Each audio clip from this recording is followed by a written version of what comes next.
First State Orthopedic statewide has 29 physicians at 16 locations. Our physicians and staff provide both non-surgical as well as surgical treatment for almost all orthopedic conditions and injuries. We are specially trained in the current state-of-the-art techniques. We serve as team physician and orthopedic consultant for over 20 high schools, Wilmington University, and many local recreational and competitive leagues. Our doctors are readily available to the local emergency departments as well as medical aid units and urgent care centers for consultation and treatment. Call for an appointment today or visit us at firststateortho.com.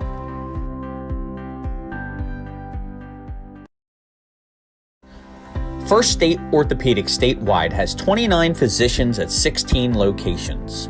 Our physicians and staff provide both non-surgical as well as surgical treatment for almost all orthopedic conditions and injuries. And welcome back inside the sideline, I guess, if you will, here out at Appoquinimink. We're a little further away from the foul line, thankfully. You never know here, but a beautiful evening here at Appoquinimink High School. Between two top five basketball or looking for football. That's right. Is again, spring game last weekend, last Saturday. Got a chance to watch it. It was a lot of fun. The defense played extremely well, but I'll tell you what, big hopes for Ryan Carty and that crew. Nolan Henderson's back and looks really good out there moving around. He kept a very limited game plan and was just kind of working on a lot of things. And top of the second inning is going to be Ryan Deuce Residlo. The senior will step in. Talk about a good football player. Yeah, right. Residlo can do an awful lot of things on the football field. Quarterback, slot back, running back. Really a tough guy. He's going to take this fastball. What I like about Deacon's fastball is to a right-hander, it's going to tail off to the outside. He's got nice movement. Top of the second inning, as that's going to bring up Brandon Buffone. The lefty will step in. He'll foul off the first pitch, 0-1 quickly here to Buffone. Well, Buffone comes from a long line of Salesianum players. And here's just another good one batting here in the fifth spot on lefty. So 4 straight batters Deacon's able to retire here to start off the ball game. Here's the 0-1 to Buffone. Got a piece of it. Fouls it back over the Salesianum dugout. Now to the left in front of it, that one got in on his hands, and that what resulted in the short foul to the left side, and then a quick liner to the left side. Good action on this fastball. And Deacon's going to be one of the better pitchers here in the state of Delaware this spring. Obviously, Evan Bolden, still a member of Appoquinimink as well. Those are two guys that can really deal for the Jaguars. Here's the 0-2, tried to slow up on him. Anticipating that again, and Deacon's able to slip in that curveball. He really has nice action on it, and his motion, his delivery, and the release of the ball look almost exactly the same as his fastball. As that's going to bring up Quinn Bartkowski. What a game it was for him on Saturday at Frawley Stadium. A 3 RBI, that one up high. Well, good eye by Bartkowski. That curveball, when he hangs it, it's possible for the righty to be able to turn on it, but he's probably got 8 to 10 miles an hour difference between his curve and his fastball. Mixes up his pitch as well, thrown some backwards. How quickly Deacons works. One of the problems, as you know, in baseball, guys, and they're trying all these different things to speed up play, is how quickly the pitchers get the sign and get it to the plate, and both teams do a nice job of that. That one hit hard to shortstop, fielded cleanly by Bolden, able to make the throw for out number 3. 3 up, 3 down. And once again here in the top half of the second inning for the Jaguars. We're heading to the bottom half. Appo coming up to the plate here, still 0-0. Return. Bring your friends and family to our locations in Newark, Kennett Square, and our waterfront locations on the C&D Canal and in Lewis. Even your dogs are welcome on our heated patios. Enjoy lunch, dinner, or a weekend brunch that Elle Magazine said was one of the 50. Regulars have been enjoying Grain Craft Bar and Kitchen since 2015. Square and our waterfront locations on the C&D Canal and in Lewis. Even your dogs are welcome on our heat. People coming back to Grain. Not a regular? Stop in and we'll make you one. Regulars have been enjoying Grain Craft Bar and Kitchen since 2015 for award-winning food, great drink selection, and live music. Even your dogs are welcome on our heated patios. Enjoy lunch, dinner, or a weekend brunch that Elle Magazine said was one of the 50 best in the country, and find out for yourself. And welcome back inside Delaware Live Sports. Nick Allison Jr. alongside Bill Harmon, Jason Winchell, Nick Halliday pops here as well. We got a nice crowd here on a Thursday early evening for Top 5 Baseball, Appoquinimink and Salesianum. Coach, a good start for Aiden Deacons here as we head to the bottom half of the second inning. He's retired. Buffon, as we saw, has got really good command of his stuff here early on through 2 innings. You know, here's going to be Chase Fleming. Just hit hard up the middle for a single, so another hit for the Jaguars. And leadoff man aboard now for Appo here in the bottom of the second inning. Well anticipated. That's going to bring up the junior outfielder, Travis. Here's the first pitch from Zarnecki, trying to lay down the bunt was Peden, but it's going to roll foul back behind the plate. I don't think enough teams do that, Nick. We've, in this modern era of baseball, everybody's got a hitting coach and a strength coach and a nutrition coach, etc. Yet they don't know how to lay down a bunt and move a runner along. And I think this is why teams like Appoquinimink, Salesianum, St. Mark's, etc., they do such a good job because they do the small things really well. They play good defense in these situations, and they understand time score, so to speak, in the sense of a situational defense, but the batter's being able to do what they want. And I just like the teams that are willing to move on his feet. He gets hit and he stands in there. So a nice at-bat. Peden gonna get to first now. Runner will advance into scoring position. That's Chase Fleming. So now 2 men on, nobody in. One of those in scoring position. And yeah, you talked about the little things. That's something we were talking about the last broadcast we had. You just don't see it as much as you used to, maybe. The really good coaches do it because bluff, really nice fastball down low. I think he just pulled off of that. But you're going to see a lot of this action, especially early on in the game until we establish the score. Both teams are going to try to move runners along, take advantage of putting the ball in play. Coco once again going to square around here as you see McBride come charging from first base. That in this situational baseball. In basketball, we call it time score. In baseball, it's situational. Really important that coaches spend a lot of time not only on the fundamentals, the hitting and the fielding, but also these particular situations. Zarnecki blows it right by Peden for strike 3. Got him looking that time. A good job at that at-bat by Zarnecki. And that's going to be out. No state championship last year. A nice run the year before that. And now it's going to be Aiden Deacons with 2 men on, 1 down here in the bottom of the second. The first pitch from Zarnecki outside for ball 1. And with no outs, they were anticipating the bunt to move the runners along here. With 1 out, they're looking more for a hit away. The first baseman playing behind, and they'll play a little bit deeper, hoping to got him swinging. That'll even things up here 1-1. Zarnecki's got really nice poise on the mound. You see, last time he settled in there, got the runner back, and then delivered the ball. Very smart combination by Zarnecki. Off speed is driven into right field for a hit. Fleming is going to round third. He is going to come around. No play at the plate. 1-0 Appoquinimink on the RBI single. Advance the runner. Good base running there with a 1 out, anticipating the ball being down, making the quick turn. Just not enough time for the right fielder to deliver that ball. So Fleming scores.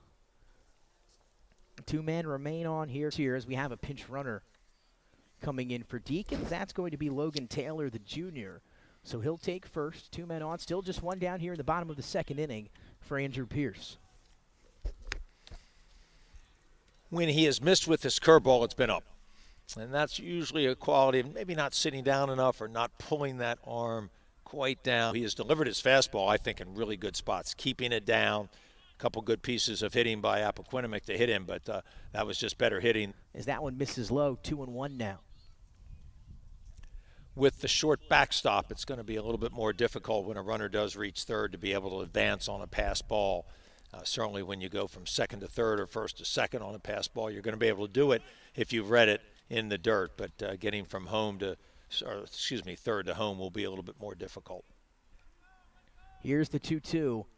Hit softly right back up the middle. Dunyan going to field it at shortstop. He's going to double him up, double play for Salesianum to end the second inning. Appo, they strand 2. They're able to add 1 on an RBI from Deacons. A 1-0 lead for Appoquinimink as we head to the top of the third. Appo on top, 1-0 here over Sally's. Adding to coach and athletic director daily challenges. BSN Sports stands ready to change the fundamentals of our industry, giving our customers the advantage.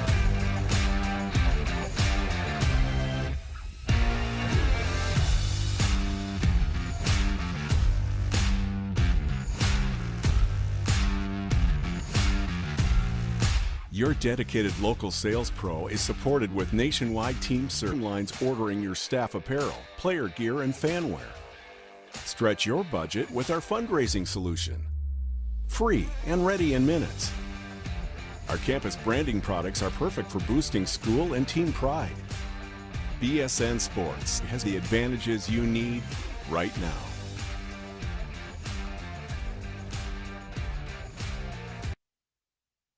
And welcome back inside Delaware Live Sports here, a little Thursday evening of baseball. Nick Alessandrini alongside the coach Bill Harmon, Jason Winchell, Nick Halliday.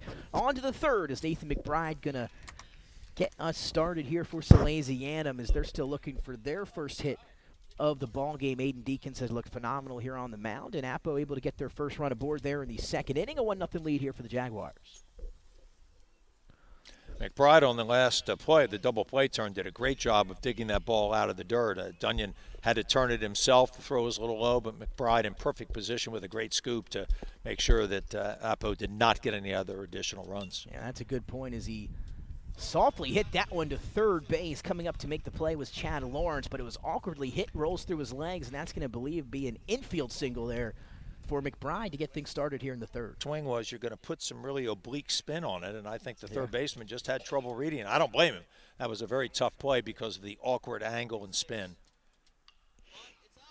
So that bunt is lifted up in the air. Fleming going to have to come over and make the play, and he got him at first base. So a heads-up play there at first base by Chase Fleming. Good job of rotating over to cover the bag. But getting it in play as he popped up. The fastball, if it runs up on you, you've got to actually adjust the bat angle slightly, and that time it was so flat it just grazed the top. But he was able to get it in play, and the first baseman was not charged. So one down now as McBride moves into scoring position. This first pitch is fouled straight up in the air, but looks like it's carrying over. Will be out of play right on Aiden Teshi. The junior here batting late in the lineup for Salesianum. Again, McBride able to get the first hit, if you will, quickly 0-2. This umpiring crew has done a nice job of being very consistent, the home plate umpire has. The low strike's been given, but it's been given in the same spot for both. There was Wyatt Udi. Or did he get You're a going to piece call of that it? a foul ball, Piece. yes. So there you go. A small ball game as well. They move him over with a bunt, puts him in scoring position with one out. And we'll see now how deep fielded cleanly at shortstop by Evan Bolden for out number 2. McBride's going to yield a lot of ground balls. That fastball is running. It's in the high 80s, and it's down low in the zone. Very difficult to lift that, and as a batter, it is much of a factor. A little bit different, quickly 0-1. Talk about a great competitor. Campbell, quarterback in football, just a really fine young man, plays a lot of sports for Salesianum. And you got to love these 2- and 3-sport athletes. I've always admired that, especially in a program where you've got so much competition, the pressure to work so hard on your game outside of the season. Back in the first. As McBride waiting for him there third, though. 2 down here in the top of the third inning. Deacons will turn fire up high once again. So 2-1 now to Connor Campbell.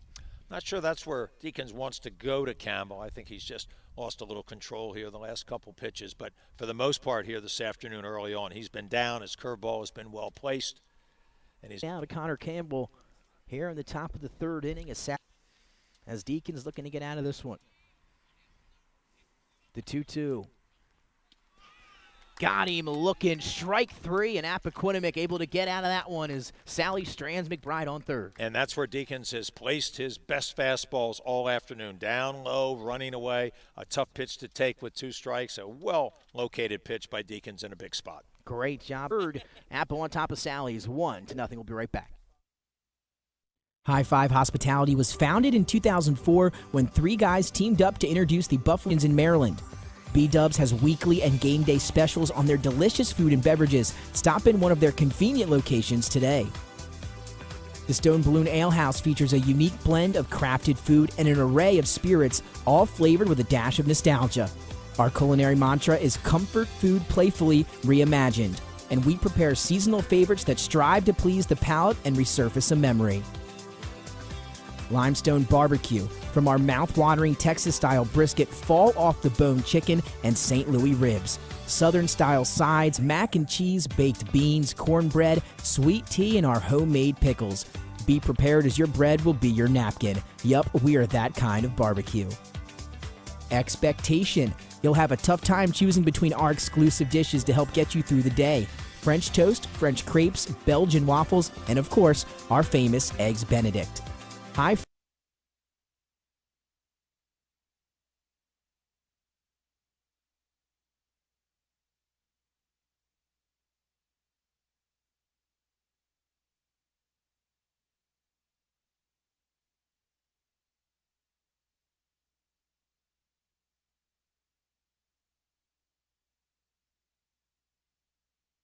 And welcome back inside Delaware Live Sports. Nick Allison, Judy Bill Harmon, Jason Winchell, Nick Halliday here down the first base side.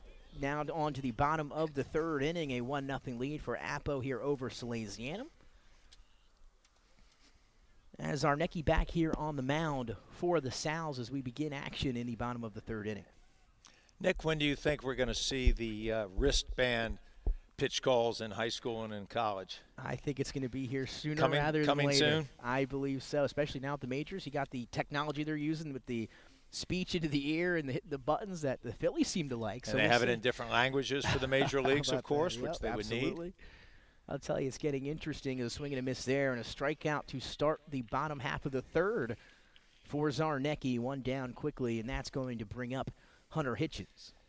Zarnecki's got a little pop on that fastball. He's got 2 or 3 different speeds. That time he reared back a little bit more and probably added 2 miles an hour and just blew it by. But great placement. He's done a nice job of keeping his fastball down for the most part. So here's Hunter Hitchens. He'll step back in, takes the first pitch for a strike.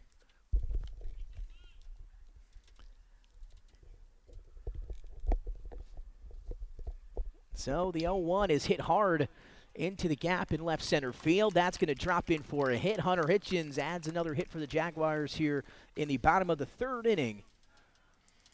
And that's going to bring up Evan Bolden, who singled his last time up as well. Hitchens did a great job there. Sat back on the curveball. It was up in the zone, and he was able to drive it. He's got a really nice flat swing, a very short leg stride, which I think is really ideal in high school. Doesn't lift his leg a lot like A-Rod used to do. So he keeps his eyes very flat through the zone. A nice young batter there. Good job. So here's Evan Bolden trying to, I believe, throw the curveball to start this at-bat here against Bolden. Up high, as you mentioned earlier, 1-0 down to Evan. Zarnecki started half the batters with a curveball just to throw them off a little bit balance, keep them off balance, I should say. He's got an excellent move over to first base. We've seen his B+ and his A move, and he's setting himself up for a pickoff here at some point if this runner starts to lean just a little bit. Yeah, Hunter Hitchens very observant there, able to get back, and he's going to have to dive back again quickly. As you mentioned it, Zarnecki able to fire over there. Puts it right on the money, but Hitchens able to get back safely 2 times in a row as Evan Bolden will step back into the batter's boxes. Zarnecki uses a lot of moves. He's delays to the plate sometimes, an extra look to second. Here he steps off. He's thrown twice over, doing everything he can to keep Hitchens close. And don't be surprised if we see a snap throw by the catcher down behind the runner. That one low and away. So 2-0 now to Evan Bolden. Hitchens is at first. One down here in the bottom of the third inning. The 2-0 from Zarnecki finds a strike zone there, 1-2. Or excuse me, 2-1. Zarnecki's doing a nice job of keeping the runner close. Hitchens can run, and Bolden, obviously, at some point they might put a hit and run on here and see if they can't get him moving. 2-1. We'll be sitting down right or left field, and somebody says, how could you miss? And from here, there's no way you know where that pitch is. I think the only time you're going to know is from behind the plate. And I'll tell you what, in the games I've observed this season, I think the umpiring has been very consistent, very fair, and these guys do a great job. And remember, they don't get as much work as the major league umpires do, even though, as you know, we're short umpires in the state, so they're always looking for good people to do it. Good at bat that time from Evan Bolden. He draws the walk. And now that and a spot to where he could do some damage here for the Jaguars. Now let's see if Sally's doesn't work a little action here at second base. Hitchens, who can run, has had a pretty aggressive second. First pitch in there, first strike to Chad Lawrence, 0-1. Again, Hitchens at second, Evan Bolden at first. Appo with a 1-0 lead.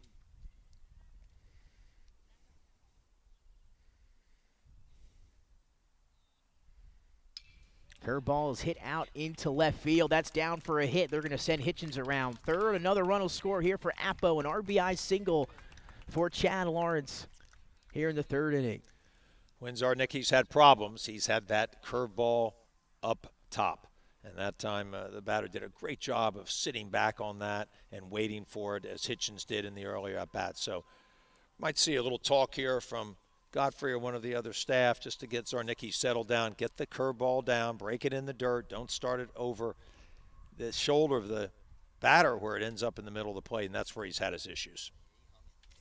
So hung that one up there, able to drive it out for a base hit and an RBI was Chad Lawrence. As you mentioned, going to talk it over with Zarnicki here on the mound. A 2-0 lead for your top team in the state, Appoquinimink, here over Salesianum. And again, Sally's undefeated heading into that contest with Sussex Tech. Sussex Tech dropping 3 coming into that one. The Ravens found a way to win.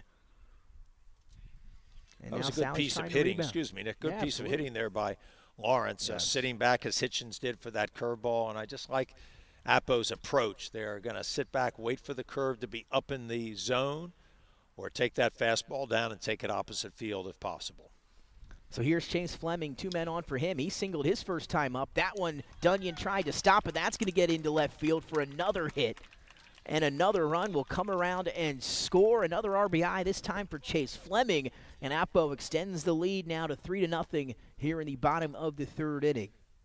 Well, there was no doubt that Fleming was looking fastball all the way. He was on top of it, a very aggressive approach that time. He'd taken a couple pitches earlier this time, ready for the fastball, and delivers a big hit into left field.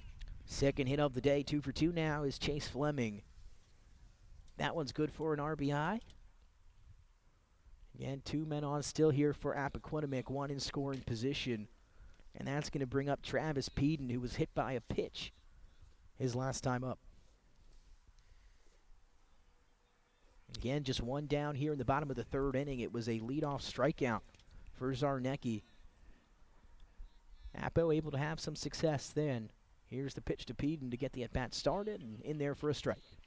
Well, as a pitcher, when you can spot that curveball early on in the count and keep it away from batters having it break late into the zone or actually start in the zone and break away, you're going to have more success. But if you hang that thing, as he's done several times, that's been the recipe for success for Appoquinimink. Got him swinging that time. So 0-2 the count now here to Travis Peden. 1 down, 2 men on here for Appo in the third. A 3-0 lead. Sallies are going to want to limit it there as Zarnicki will step off.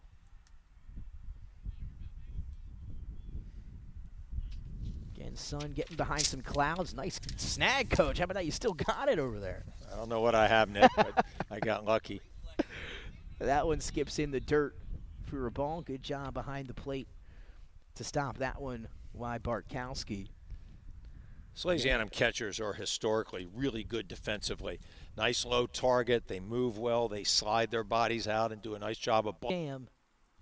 Here's the pitch. Got him swinging. Foul piece, though, from Travis Peden. He'll stay alive in the batter's box. Well, that's where Zarnicki wants to live here against Peden. He needs to keep that fastball down, tailing away to the outside. Peden's got a really nice, quick, balanced left-handed swing.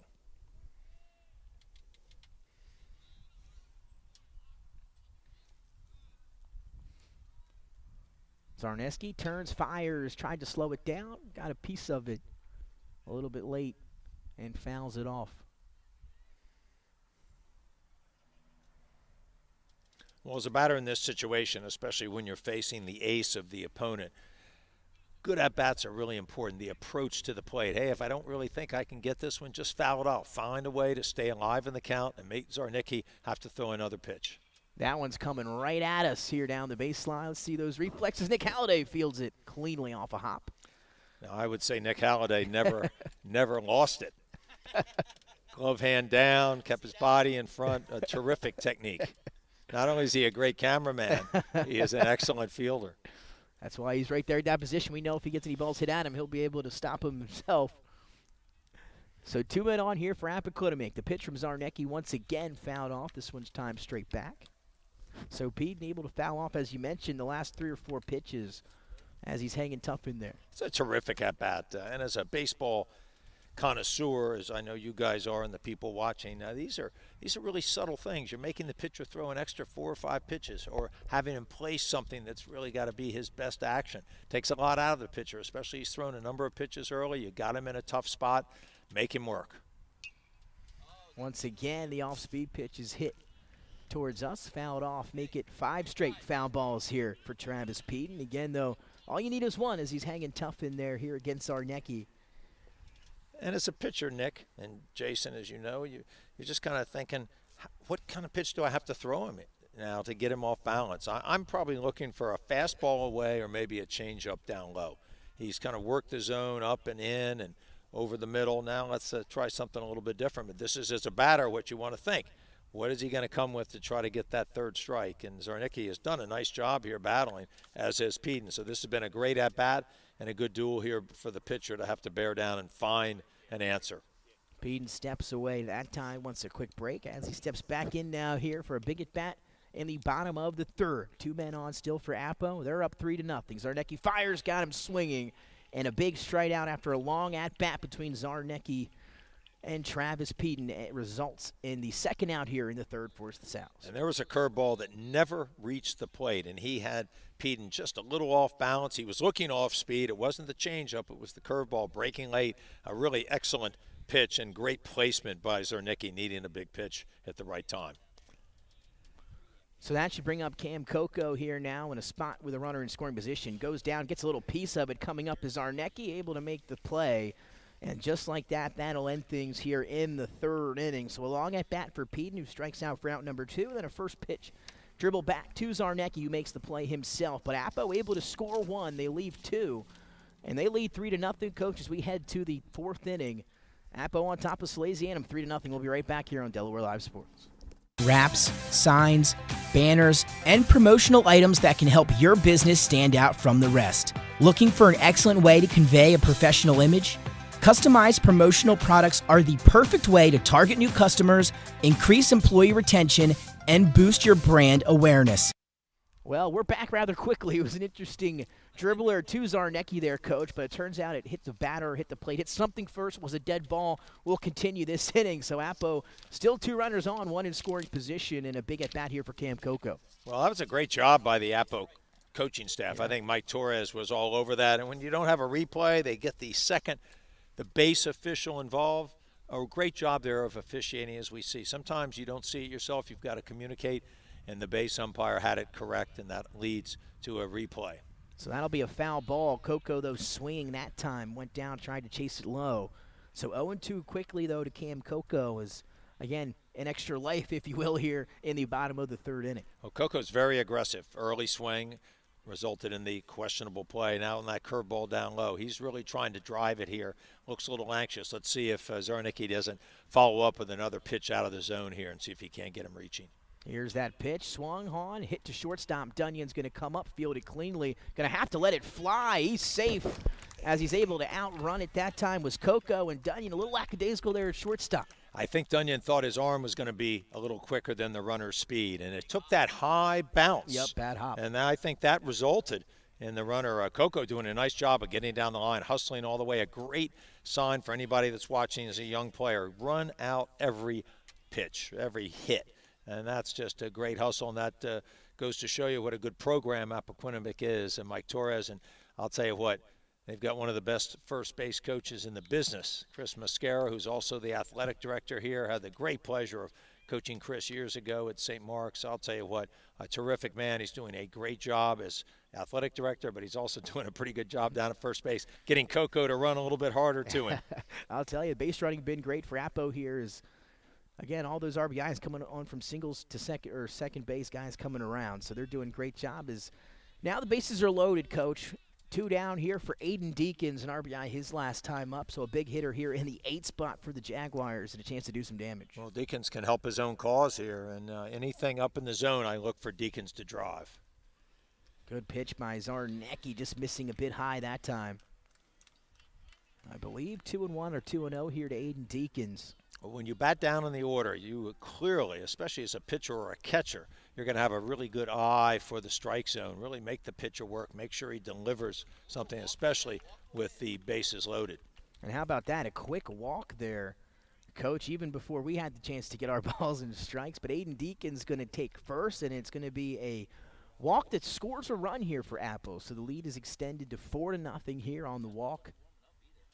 And again, yeah, nobody up in the bullpen here for Salesianum just yet, as Deacon's going to have another pinch runner as he'll head back to the dugout. Well, sometimes when you get in there, especially if you're not getting a lot of at-bats down in the order, you're going to be a little anxious. But Deacons, I thought, was very poised. He was going to make sure Zarnicki threw him at least 1, if not 2 strikes before swinging. Here's Andrew Pierce, the utility man. He's going to swing on the first pitch, foul it near us, and coming over is McBride to make the play in foul territory for out number 3. A pretty big out there on the first pitch with the bases still loaded. But after the short intermission on the dead ball, Appo able to add one more. Went from 3-0 to 4-0 as we're heading to the top of the 4th inning now. Coach, what have you seen through 3? Well, you've seen excellent pitching by Deacons. He has terrific control of both his big pitches, the fastball and the curveball. Appoquinimink offensively has been aggressive. They've driven some pitches down in the zone, and they've certainly taken advantage of a curveball up. So they've played really well. They've run the bases well, put a lot of pressure on Zarnicki, and I think he's hung in there. He probably doesn't have quite his best stuff, but he's battling, and Appoquinimink is going to take advantage of any mistakes you make. 4-0 Appo over Sally's. We're heading to the 4th inning here at Appoquinimink High School. We'll be right back on Delaware Live Sports.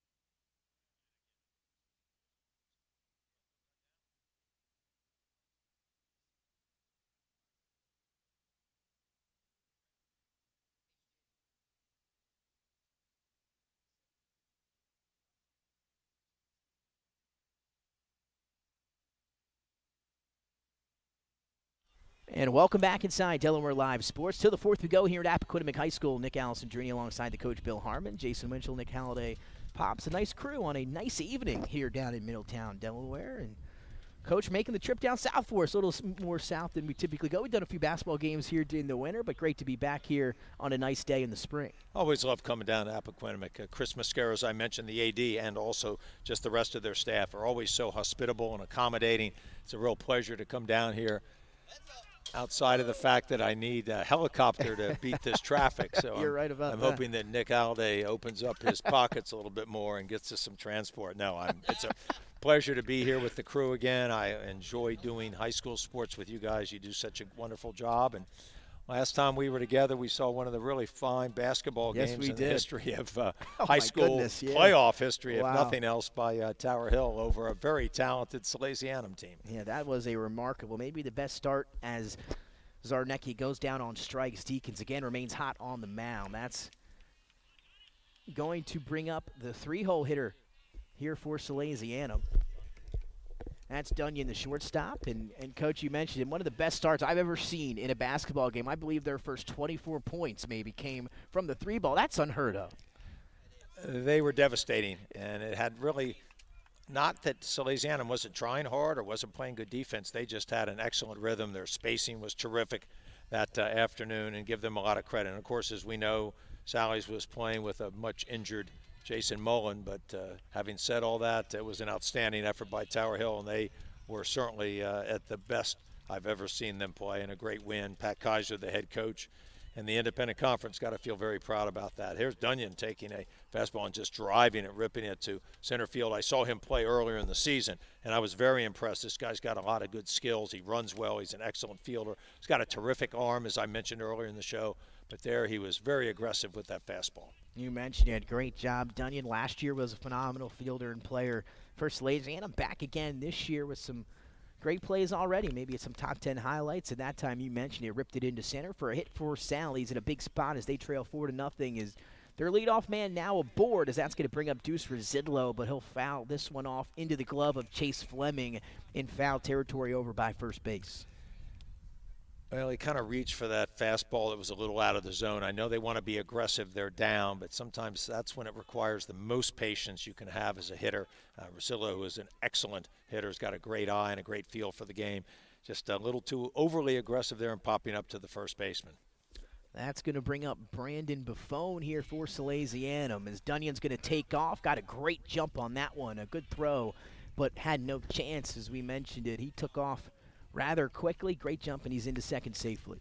And pretty unusual because Deacons has a decent move, and he's a lefty, of course, as you can see, and so he's looking at him. But Dunyon very aggressive, and a lot of people might say, why are they running down 4-0 with one out? Well, you got to try to find a way to manufacture some runs, and you don't know how important this run is at this moment, especially against a pitcher who's clearly in rhythm and a team that's aggressive. So you've got to find ways to manufacture runs, and I don't mind that, especially when you can steal either off the pitcher or the catcher with a runner with the experience of Dunyon. So here's Brandon Buffone. Dunyon now into scoring position with one down here in the fourth inning. Got him swinging that time. But again, you mentioned it. Deacons has looked great here today for Appoquinimink. And again, Sally's one of the top 5 teams in the state. As Deacons will fire. Got him swinging again for strike number 2. Well, Deacons has done a great job keeping his fastball for the most part down in the zone. It's got a good run on it, meaning it's carrying probably outside the strike zone by the time it passes the batter's bat, so it's very difficult. He works quickly, and I would say he's in full command of his arsenal of pitches here this afternoon. Got a piece of that one was Buffone. Fouled it off back behind the umpire. So Buffone's got 2 strikes. Gonna have to protect the plate here. Dunyon at second, 1 down. Here's the pitch, swung on, and once again fouled off. So I believe 1-2. The count here to Brandon Buffone. Again, we're in the top of the fourth, a 4-0 lead for Appoquinimink. Well, against a pitcher like Deacons, what you've got to do is try to find a way to work some more deeper counts. You've got to have great command of your strike zone, knowing when to swing and when not to.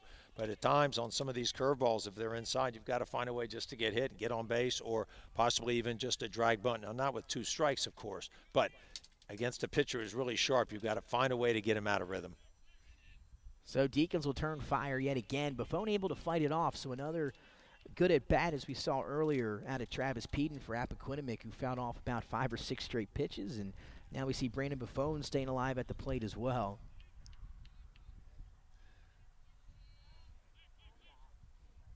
Buffone goes down, hits this one to second base. Hitchens unable to get there. That's going to be an RBI single. Coming up, firing to home was number 5, Owen Parrish, who we have yet to see yet. Piece of hitting. That was a really tough pitch to hit a curveball out and away. The lefty just found a way to get the tip of his bat on the ball, spinning away from the second base. It was what I mean by outstanding throw. He came up and his technique was good. It was just a little off, and then Buffone able to take second base on the to 0 to 4-1, and that's going to bring up Quinn Bartkowski, the catcher, here with a runner in scoring position. Still 1 down here in the top of the 4th inning for Deacons and the Jaguars.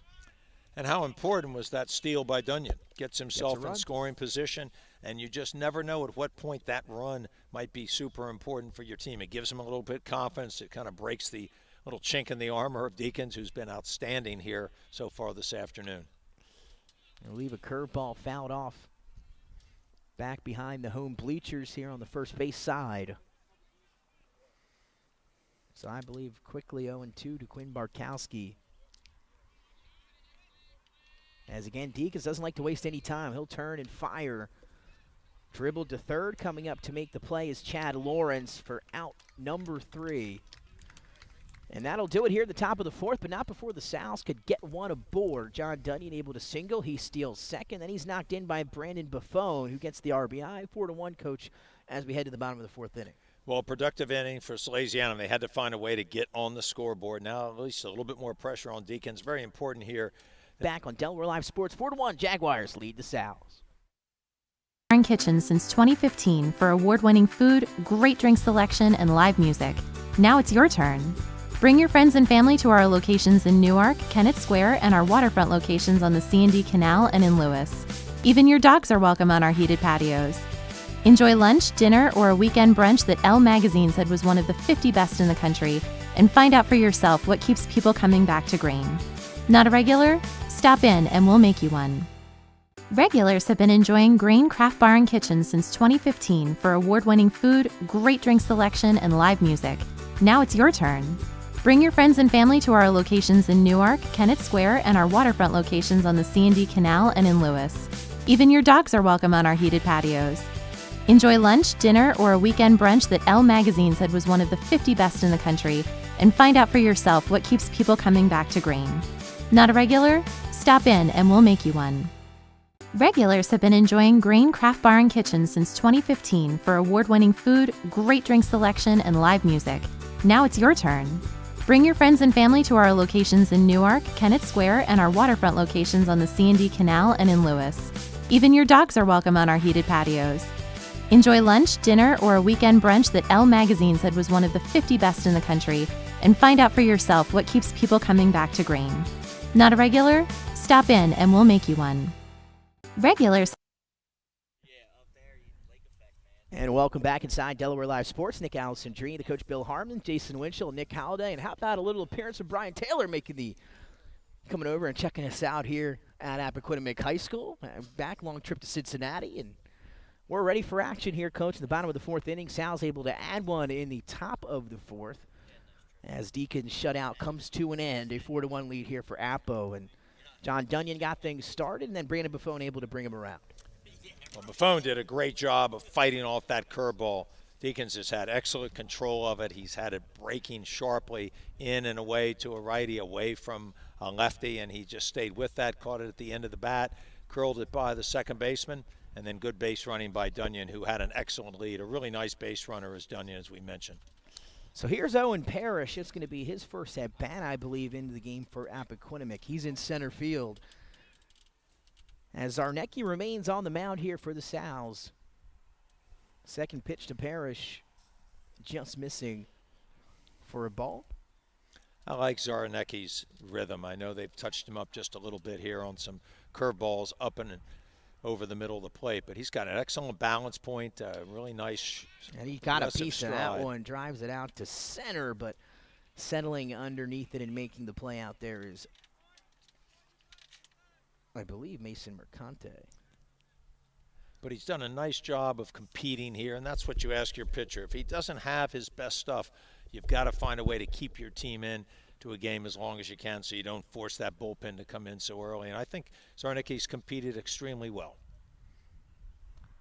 So that should bring around the top of the lineup here for Appoquinimink here in the bottom of the fourth inning. The sun's starting to poke out here now, Coach, here in Middletown. Another great afternoon downstate Delaware. Absolutely. These young men have had such a tough time with the weather throughout the early part of the season. It's been really inclement so often.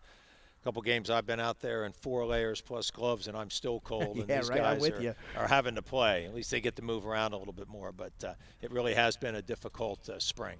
Hitchens goes down and dribbles this one to shortstop. Dunyan coming up quickly, not going to be able to make the throw in time just due to how slow that ball went through the infield. So that's going to be an infield hit for Hitchens, and he's back on the base path here for Appoquinimink. One down in the bottom of the fourth inning. And, Coach, we've had some games for Goldie Beacom, both baseball and softball, where it's been nothing but windy, cold, and rainy. Some rain delays mixed in there. It's very nice to get out here on a nice day. It certainly is, and really tough on pitchers' arms in particular. I think coaches have to be really circumspect with their pitch counts early on, especially, I think when you have the weather down in the 40s with wind chill, it probably drops off the productivity 20% and maybe 20 pitches off what you would normally want your pitcher to throw just because of that. But go back to Hitchens, a nice piece of hitting. That ball was so low to the ground that the grass slowed it up, and Dunyan, I thought, made a great play not to throw the ball. He did not have a chance. Hitchens runs well, and a good decision there by the Sally senior at short. Close. And again, Evan Bolden now steps in for Appoquinimink, the 3-hole hitter. One of the better hitters here for the Jaguars as he takes that one low for a ball. It's very quick over to first base, so if he can just get Hitchens leaning just a little bit, he might be able to pick him off. Bolden drives this one in the air to center field. Mercante will settle under it again.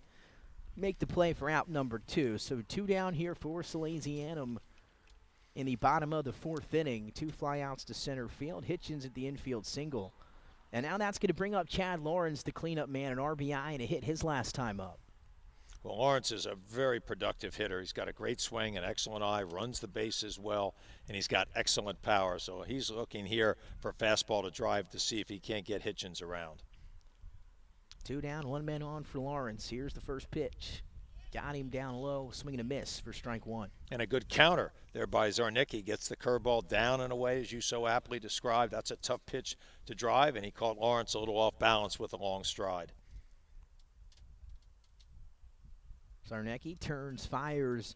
That one in there for a strike as well. Quickly 0-2 now to Chad Lawrence. Another really well-placed curveball down in the zone. Now let's see how Zarnicki chooses to waste a pitch here. Pretty good spot. Low fastball, an excellent eye there by Lawrence, but I like that. I think the modern game is so evolved where they waist high and try to get guys to drive it because of the uppercut. How do I say Chris Bryant? But I like that pitch. Here's Hitchens running. That's a hard hit ball down the third baseline. That's a fair ball for Chad Lawrence. Hitchens, he's going to round third. They're going to send him. It's going to be a play at the plate. And they got him. What a throw from out there in left. And a good job behind the plate for Quinn Bartkowski. And Hitchens, a little bit of a late jump on that ball. I'm not sure if he thought it was a fair, maybe a foul ball. Got a late jump. They sent him around third, but not able to get around. What a cannon out there in left field. Well, that was an excellent relay and a really good throw by everybody concerned, and a nice tag. Bartkowski did a nice job of coming down the line. Now, remember, we can't block the plate in high school anymore for safety reasons, but did a nice job because the throw took him there to make the tag appropriately. And I like Appo's style. I mean, in high school, I think you've got to make people make plays. Take the chance. You've got a 4-1 lead. I like the strategy. I like the aggressiveness of Appoquinimink, but just a better defensive play by Salesianum with an excellent relay. Yeah, you mentioned it. Relays. It was John Dunyan from shortstop showing off. You can't run on his arm, Nick. No, he's got a gun. And he made a perfect throw to the plate. And again, a nice tag by Quinn Bartkowski will take us to the end of the 4th inning. So we're going to stay right here, Jay, as we head to the top of the 5th. It's going to be, I believe, Aiden Deacons back out on the mound here for Appoquinimink. Still your 4-1 ball game here at Appoquinimink High School. Well, Deacons still probably has 25, 30 pitches left in him. He's been very efficient and economical. Salesianum might want to see here if they can't work some deeper counts. We had the Buffon at bat. Those are really important because with pitch counts in high school, especially still only mid-season with the weather being bad, coaches are going to be a little bit more protective, as they well should be. Arm preservation, very important. Now, Deacons looks good to me. He's still got good action, good movement on his fastball. But anytime you can make these pitchers throw an additional 10 to 12 pitches an inning, I'm talking about, now you get it mounts up and begins to take its toll. So here's Nate McBride. He'll get the inning started for the Sals here in the top of the 5th. Deacons' first pitch is fired in there for a strike. So 0-1 to start to McBride. And again, Deacons doesn't like to waste time in between pitches. As he turns, and that second pitch is already fired. McBride takes it out into left field. Coming over and making the play cleanly is Evan Bolden. Or excuse me, not Evan Bolden. Travis Peden out in left field. It's getting a little bit of a break for us coming into this baseball season, so I apologize to our listeners at home. Still getting into a rhythm here, as now it's going to be Frank Borgio stepping in here for Sally's. Borgio, a lefty. He's got a nice, concise swing, excellent speed. He's got a really good feel for the strike zone. In the game I saw earlier in the season, he had 3 or 4 excellent at-bats working the pitcher, 6-7 pitches in 2 of them. We've seen a lot of that out of Salesianum here today, able to battle with Deacons and stay in the count for a while, but Deacons able to find a way to set him down as he puts that one in there for a strike. Again, 4-1 your score here at Appoquinimink High School, and don't blink because here comes another pitch from Deacons and back-to-back strikes for Aiden Deacons. Well, you mentioned Deacons' rhythm, and he works very quickly. Good communication between the catcher and the pitcher. Doesn't waste any time. Finds his balance point quickly. A very effective motion. That one's hit. That's going to be a single into right field as McBride Excuse me. Again, I'm all over the place today, Coach. Frank Borgio with a single into right field. And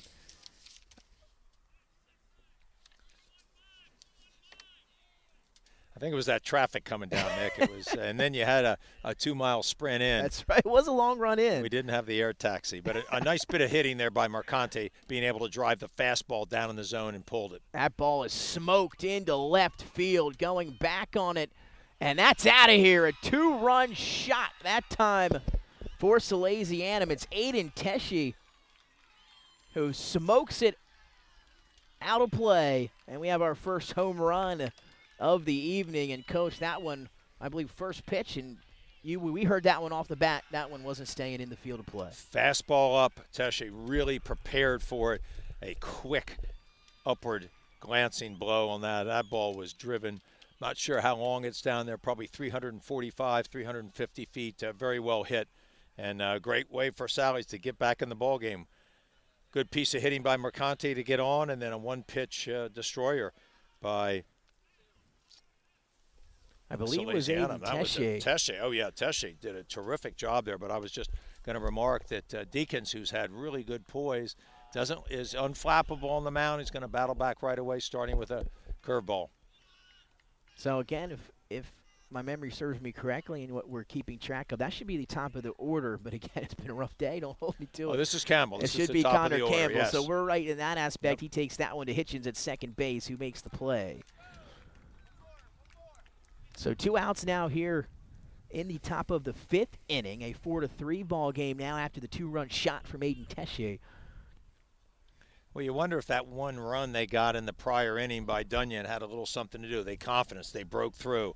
Maybe this shows that Deacons isn't quite as invulnerable as he has been, and just a little kink in the armor here, but he battles back very quickly. One mistake, though, in high school, especially against a quick bat like Teshi had with the aluminum bats, and you can be back in the ball game.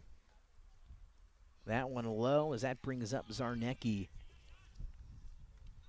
here for Salesianum, batting in the 2 spot for the Sals today. Again, it was a 4-0 ball game, now 4-3 here in Appoquinimink High School in the 5th. We've got a good one. As Deacons fires, this one fouled off, coming our way as it bounces behind us. So I believe it's 1-1 here. 1-2, excuse me, to Zarnecki. The 1-2 pitch skips in the dirt. 2-2.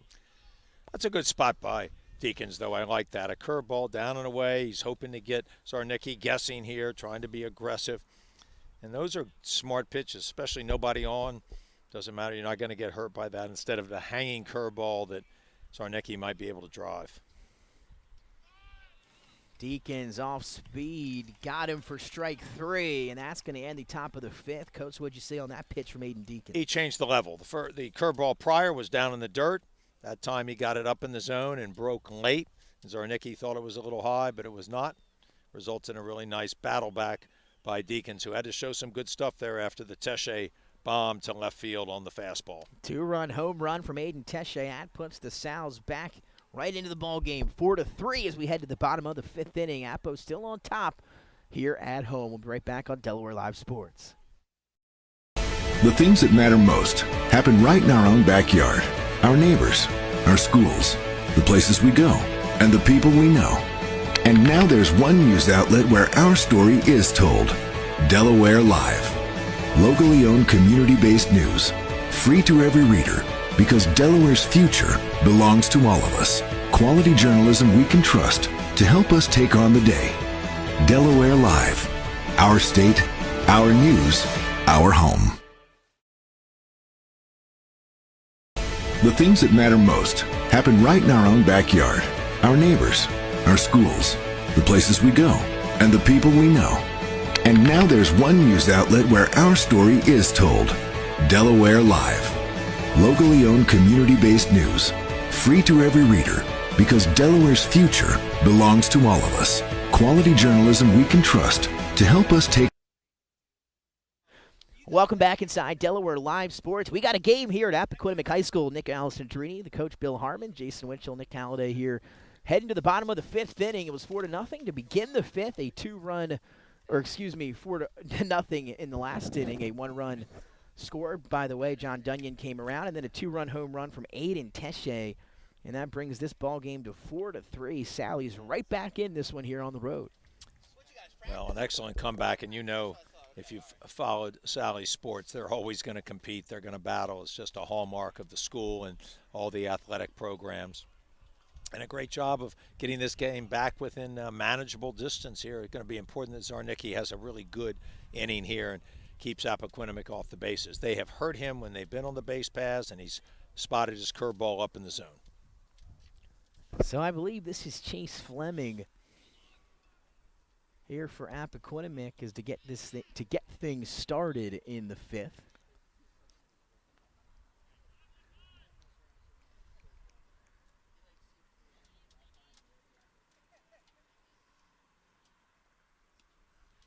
Fleming swing and a miss that time. Zarnicki's got a couple interesting arm angles on the curve. He's got one that's almost a 12-6, and then he's got that 1130 to 530 action that comes a little bit more across. It's not a slider, but it's just a different arm slot for his curveball, and I like that. He varies his pitch as well. He does a nice job of hiding with his glove. I mentioned about his balance point early on. I like the way this young man works. And, Coach, what does that mean as a pitcher when you're trailing 4-0, you're staying on the mound as Fleming gets a piece of that one to third? Fielded cleanly by Residlo. Throw is off the mark, though. And that's going to allow Fleming to remain safely at first base there here to lead off the inning for Appoquinimink. And, Coach, just the point I was making there was, how big is it for you as a pitcher, Zarnicki, coming back on the mound here in the 5th, when your team's able to score 3 runs and now you're trailing 4-3 as opposed to 4-0? Well, I think it gives you a great confidence. It also tells you, hey, I've got to really find a way to dig deep here. Maybe I'm getting a little bit tired, my arm or my legs, and I've got to find a way to battle. And we mentioned that with the weather, the way it's been, it's really put a lot of stress on these young arms, and I think these guys that can get themselves up to 85, 90 pitches at this stage of the game and be efficient, that's really doing a great job. So I don't know where Zarnicki is. I would say he's probably into the 80s at this point, but we'll see what they want to do here. And that was a tough play by Residlo. The ball was hit just far enough to his right. He had to come under arm to try to get it out quickly, and a good piece of base running as well, but tough play. Residlo is probably as good a fielding third baseman as there is in high school baseball around this state. Yeah, Coach, I will say, it's Appo making the infield work for Salesianum today. Some tough balls coming to those infield position players here for Salesianum. Some tough hops, some slow rollers.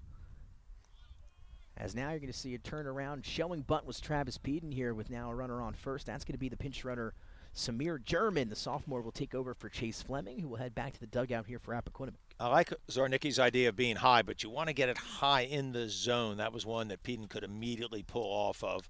Throws over here, seeing if he can get the runner leaning. So we've got a little chess match here between the pitcher and the runner at first and the batter. Let's look for another ball up in the zone to make it tough for him to bunt. They're bringing the third baseman in aggressively. And there it was, just missing a bit high for a ball as the rain's starting to dribble down here at Appoquinimink. A light drizzle here so far in the evening. Again, Samir German, he's going to find quickly that he's going to have to keep an eye on Zarnicki for sure. Peden will square up again. This time he gets the bunt down. It's going to roll foul. Good job by Barkowski making sure that ball was going to be foul. It was going to be hard to certainly get the advancing runner. He might have even had difficulty getting the runner at first base. So a good decision by the catcher. Now Zarnicki switches it up. Instead of being up in the zone with the fastball, he's going to change up and try to spin it in and see if that can't bother the bunter.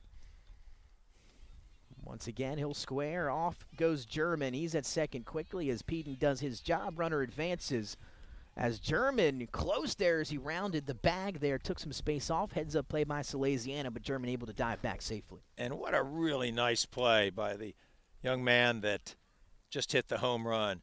Aiden Tesche did a great job from left field because of the rotation, and the shortstop was covering second base on the throw to try to get the advancing runner. He hustled in to cover third base in case the runner tried to advance. So a really smart play. Great defensive rotation by Salesianum.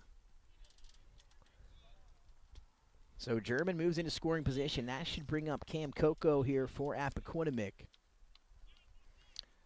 Coco's got good speed, so anything on the ground, Salesianum's got to be very quick to the ball. They're going to play at deeper depth here, the first baseman, even with the bag, and the third baseman.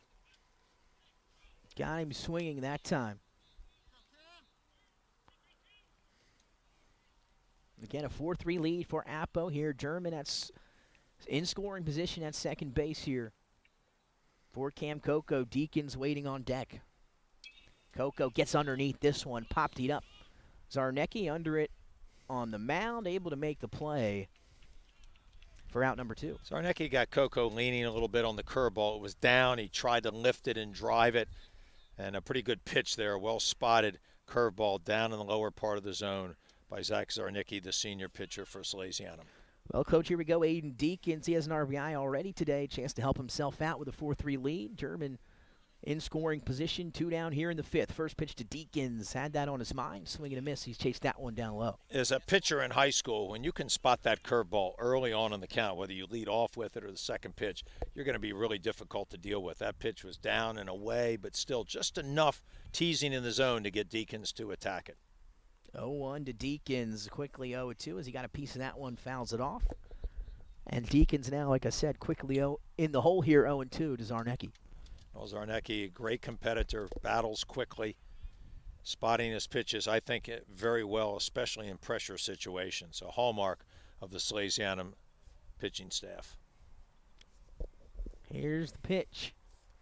Trying to get him to chase that one low and away. Good eye by Deacons. 1-2 now to the pitcher here for Appo. German still in scoring position at second. A 4-3 lead here in the bottom of the 5th inning for the home team.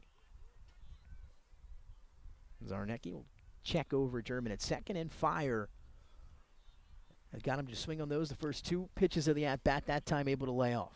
It's that little sidearm curveball slider pitch that Zarnecki likes to work in. I like the arm action on that. It looks a little bit different. Might trick the batter's eye. Deacon's a very clever batter because he knows the strike zone so well, being the pitcher. 2-2, fouls that one off. Straight back, staying alive here is Aiden Deacons. In bottom of the 5th inning, a 4-3 ball game. Appo went up 4-0. Sally's answered. Is Appo going to try to add some more? 2-2 to Aiden Deacons.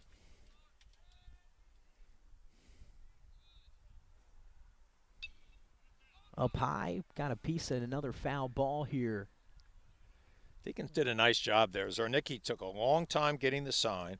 Then he looks back to second base for an extra 2 seconds or so. I was a little surprised Deacons didn't step out. But a nice piece of hitting the ball up in the zone. He got just enough of it to foul it off and keep himself alive and making Zarnecki throw another pitch in the clutch. 2-2, still to Aiden Deacons. A runner on second, 2 down in the 5th. Zarnecki fires, it's hit hard. Going to get through. John Dunyan at shortstop got a glove on it, but an RBI single for Aiden Deacons, who adds some insurance to him on the mound as that one skips past Barkowski at the plate. He'll take second. And now a 5-3 ball game thanks to Aiden Deacons and the Jaguars. Boy, that was a great at-bat by Deacons. Kept himself alive on several occasions, fouling the ball off. Good feel for the strike zone, and then delivers a very sharp single to the right side of Dunyan, who did everything he could trying to lay out. That was a big play to try to knock the ball down. He just couldn't get there in time. That allowed the runner to score from second. And then the throw to the plate, I think that's one of those where you've got to have better communication. That ball probably should have been cut and kept the runner at first base from advancing to second. So now they have a chance to add, as people like to call it, an insurance run. I'm not sure I call it an insurance run. I call it just another run here.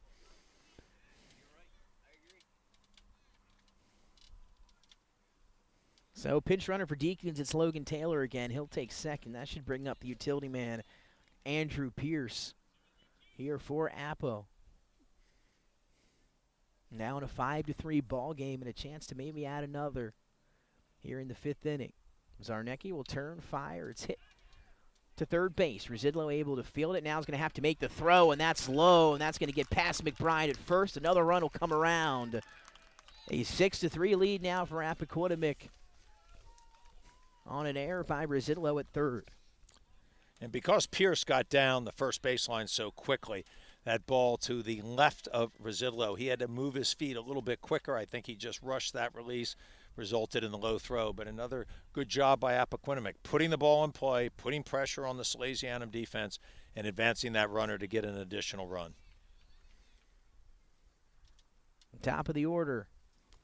now for Appoquinimink, who now leads 6-3. It's going to be Owen Parrish, the junior, now stepping in for Appoquinimink. Got to see him on the hardwood out in the winter. Just going to say, Parrish reminds me of a pretty good three-point shooter, which he is, and a nice player for Appo. Tom Purse, the JV coach down here at Salesianum in baseball, the head coach in basketball. Obviously, Parrish gave him a lot of really good minutes this year. Swing and a miss that time. Gave himself a little pat on the helmet. Didn't like what he decided to do. Maybe wanted to lay off that one. But, yeah, Parrish, it was interesting because the game that we were, I believe, down there, he had a phenomenal, or had a great game against Salesianum. I think it was against Salesianum as well. So now here playing him in baseball is Barkowski going to take a time and go chat with Zarnecki here for a little bit.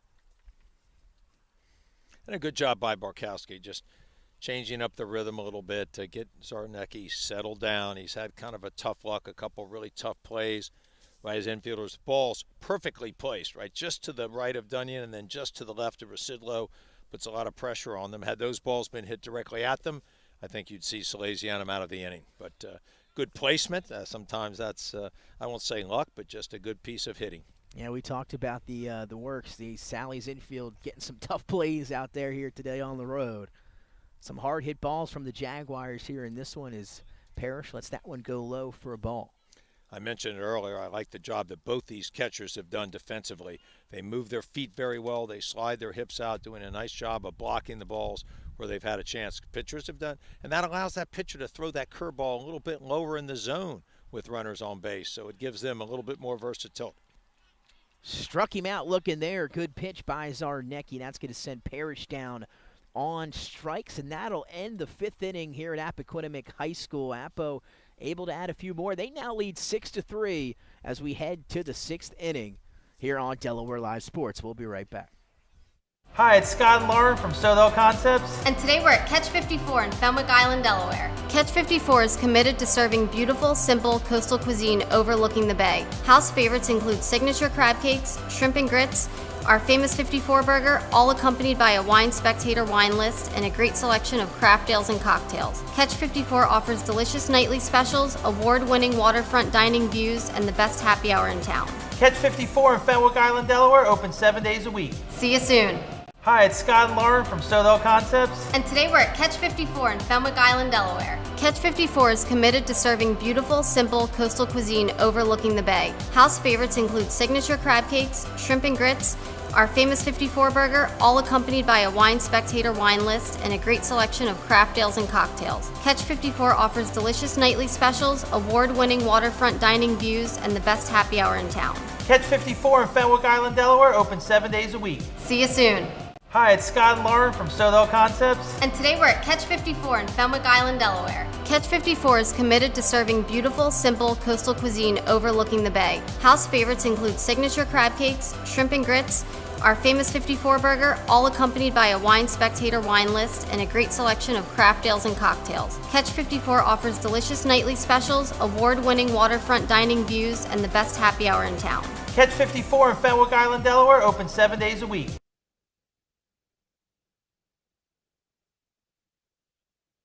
And welcome back inside Delaware Live Sports. Nick Alcindrine alongside Bill Harmon. To the sixth we go. Dunyan set to lead things off. He had a single his last time up, was able to steal second. Eventually came around and scored for the Sals, who cut it to 4-3. Appo able to answer with two of their own. And, Coach, here we are, 6-3 in the sixth. Well, they're going to really have to battle against Deacons. I think he's got kind of a reinvigorated vigor out on the mound. His fastball is still moving well, doing a really nice job of keeping the ball down. Salesianum has not had a lot of hard hits. They've had a couple well-placed ones. But Dunyan's a very good hitter. He's got a fine eye for the strike zone. Going to be an important at bat here to see if they can't put some pressure on Deacons with the leadoff batter getting on.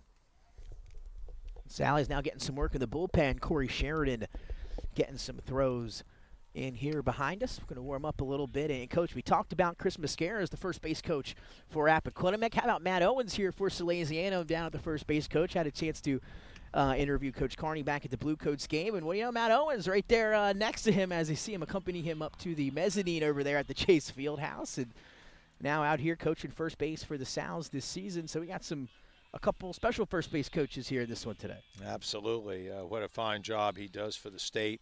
and for our excellent Governor, John Carney. Always important that you have good people around you. And Dunyan going to lead off this inning with a walk. So the leadoff man aboard for Sallies here in the top of the 6th inning. As that's going to bring up the cleanup man, Deuce Residlo. Again with Salesianum trailing Appo here on the road 6-3. I think in this case, Nick, I think we'll see Dunyan, unless it's a pass ball, being a little bit more circumspect at first base. Residlo, an excellent hitter. It's going to be important that he puts this ball in play. Again, heart of the order here for Salesianum. Good pitch by Aiden Deacons. Fires that one in there for a strike. Deacons does a good job with his fastball because not only does he keep it down in the zone, he's moved it in and out, and I think that really puts pressure on the hitter, especially if you're a right-hander against a lefty. That ball's tailing away, but that ball coming in is going to move late on you. So the placement of the ball, not only necessarily down in the zone, but the movement and where you are on the black part of the plate, so to speak, very important as a pitcher, and Deacons has done a great job of that. Residlo went up, got a piece of that one. So 2 strikes now to Deuce Residlo, and we saw John Dunyan on first base with Matt Owens look over down to the third base side, and he was giving him the Ezekiel Elliott, like, feed me type motion, as if, I don't know if he wanted him to send him. He's telling me maybe to send him. He might have been saying repeat the sign for me. Yeah, maybe that, yeah. I think Dunyan's probably the kind of player that Salesianum might give the green light to at times. Yeah, a smart runner, an experienced player. Oh, boy, that was almost a balk. That was close. A little hesitation. A lot of extra movement there by Deacons. I think that was his A-plus move. Able to get it over there. Dunyan was even looked like a little bit confused himself whether he had to go back or not. So we'll take a lead off again. 2 strikes here to Deuce Residlo as Dunyan trying to get into the head there of Aiden Deacons. Now you can see Dunyan's trying to play a game with that, and Deacons a little too clever. He just stared him down. You can eventually step off, or you can just stay on the mound as long as you like. A little bit of bluffing there by Dunyan at first base, and maybe that resulted in the pitch being so far out of the zone. So anything that Salesianum can do here to try to upset the rhythm of this really fine pitcher Deacons is something they're going to need to do here to get back in this game. Yeah, that one got away from him. Like you said, maybe the most wild pitch, if you will, we've seen out of him today, as Dunyan will now take off. Going to have to be a great throw. Good throw, but not in time, as Dunyan able to once again steal second base, his second stolen base of the evening. I think that's one of those where, yeah, you may know that you are able to steal, but they let Dunyan have the green light. He's an excellent reader of the pitcher. That time he saw the slide step coming, he broke. And I think that one he stole a little bit maybe more on the catcher than on the pitcher, but a really nice piece of base running as we saw in the 4th inning by Dunyan. So now he's in scoring position for Residlo, who's still battling with 2 strikes. Deacons will turn, fire. That's coming our way into foul territory, but not going to reach as Fleming settles under it and it makes the catch. A good pitch by Deacons, and able to get Residlo to fly out into foul territory, and that's always a plus for the cleanup hitter on the opposing side. Absolutely, and with Dunyan down at second, just doing anything he can to be distractive. A really good pitch there by Deacons. Down in the zone, got Residlo to reach for it and pop it up. Here comes Brandon Buffone, had a hit his last time up, and Dunyan sitting right there for him once again, as he was the one to drive him in back 2 innings ago. So 1 down here in the top of the 6th for Brandon Buffone. Deacon's first pitch to start the at-bat a bit high, 1-0. Now in the 4th, Appoquinimink did not do a lot of bluffing there to try to hold Dunyan close to second base. And here with a 3-run lead later in the game, I'm a little surprised they're doing that. They want to stay in their positions because Buffone's last hit was just slightly to the right of where the second baseman is normally positioned on that ball that was down in the zone that he kind of Q-tipped out for a base hit, and a big one for Salesianum. 2-0 quickly to Buffone. Deacons, though, able to fire that one inside the strike zone. 2-1 now. Here, too, the 5-hole hitter, Brandon Buffone. Again with Appo leading Sallies 6-3 here in the 6th inning. Deacons missing inside there, I believe now 3-1 to Brandon Buffone. Deacons just needs to keep his composure, stay in his rhythm, locate his pitches, and he'll be fine. The 3-1. Missing low, so a walk, I believe, the first of the game. Or second of the game for Aiden Deacons. Buffon will take the base, and now runners on first and second with one down. As you see, Coach Mike Torres going to want to have a chat here with Deacons. Again, we didn't see potentially anybody warming up in the bullpen, but he is going to make a move, it looks like here. Again, as maybe they're going to bring someone from the field into pitch, or they're going to, Deacons will switch gloves.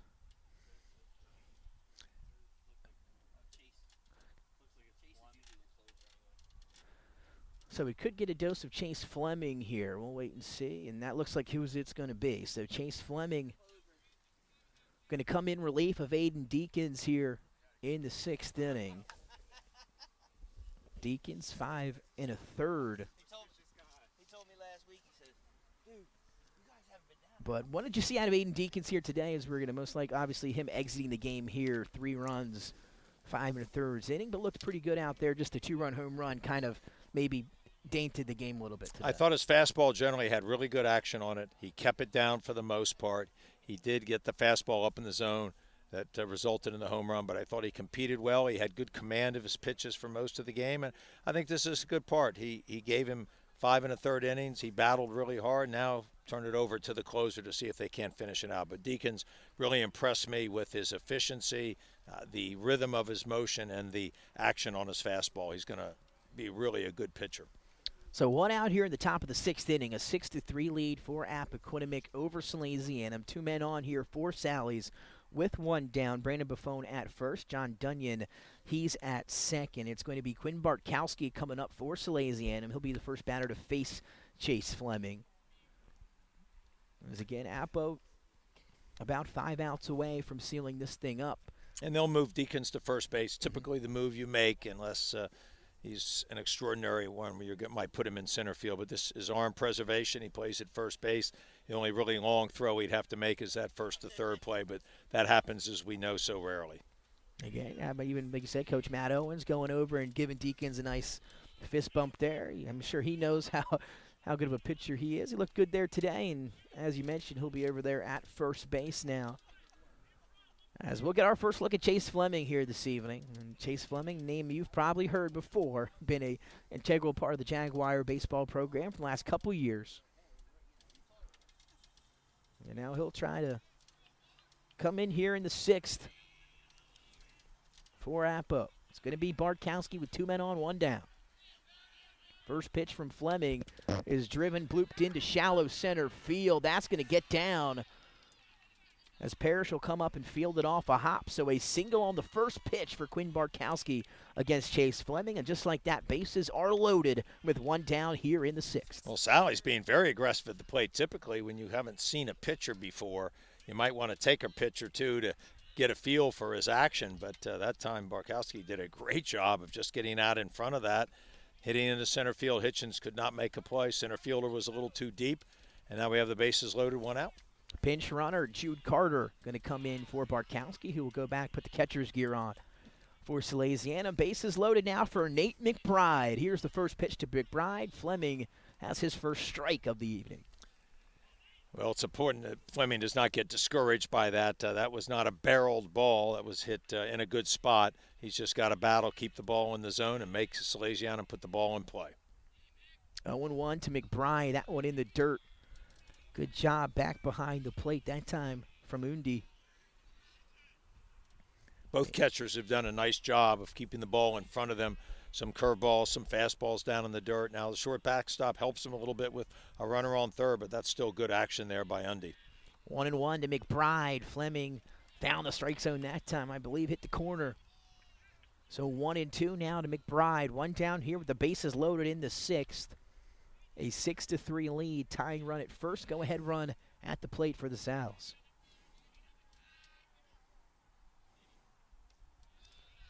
Trying to slow it up on McBride, and good eye that time, 2-2. It was a great eye. He had McBride fooled. He was thinking fastball. Fleming comes with curve, but it was just off the plate to the outside.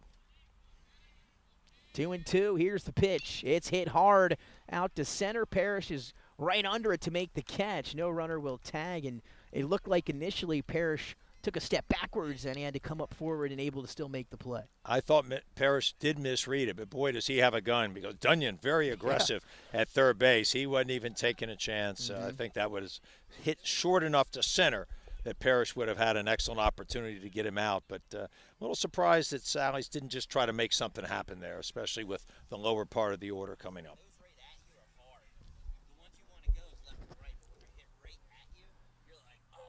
It's tough. You don't always want to take, first step back. And that one able to make the play. Good job by Parrish out in center field.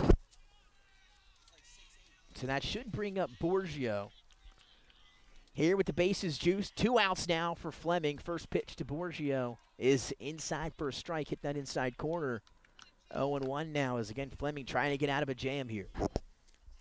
This is a pinch hitter. This is Vincent Offutt that's up at the plate as a pinch hitter. He played first base earlier in the season. The sophomore. And not often do you see sophomores on Salesianum's varsity programs in any sport, especially baseball. But he is the only one of 2 in the program. And a big spot here with the bases loaded in the 6th. Quickly 0-2 to Offutt. Here's the 0-2. In and out of the glove of Undi behind the plate, 1-2. Offutt's got a big strike zone. A 6'3", good-looking athlete. As I mentioned, played first base early in the season for Salesianum. He's got to be very protective here. Fleming's going to keep the ball down and away from Offutt, not allow him to drive the ball. 1-2 to Offutt with the bases loaded, 2 down in the 6th. As Offutt got a piece of that one. Count will remain 1-2. The interesting thing, it seems to me that both Fleming and Deacons have about the same style of fastball. It runs a little bit. It looks like it's in the mid to high 80s. And so it isn't a huge adjustment as he for them. And he gets him reaching for that off-speed curveball down in the dirt. Big strikeout for Chase Fleming in relief of Aiden Deacons. Sallies, they strand 3, 6-3. Still your score here at Appoquinimink High School. We're going to the bottom of the 6th inning. Jags on top of the Sows.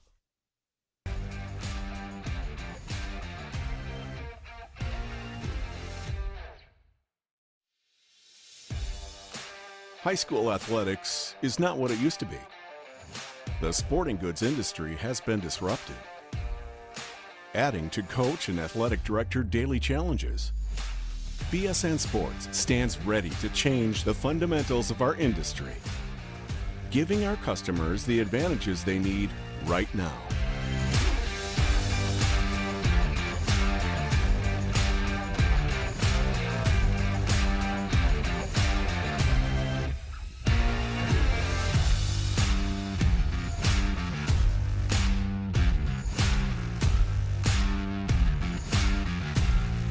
Your dedicated local sales pro is supported with nationwide team service, including sport and category experts.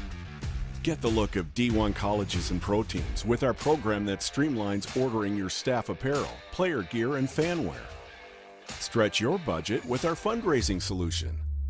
Free and ready in minutes. Our campus branding products are perfect for boosting school and team pride. BSN Sports has the advantages you need right now.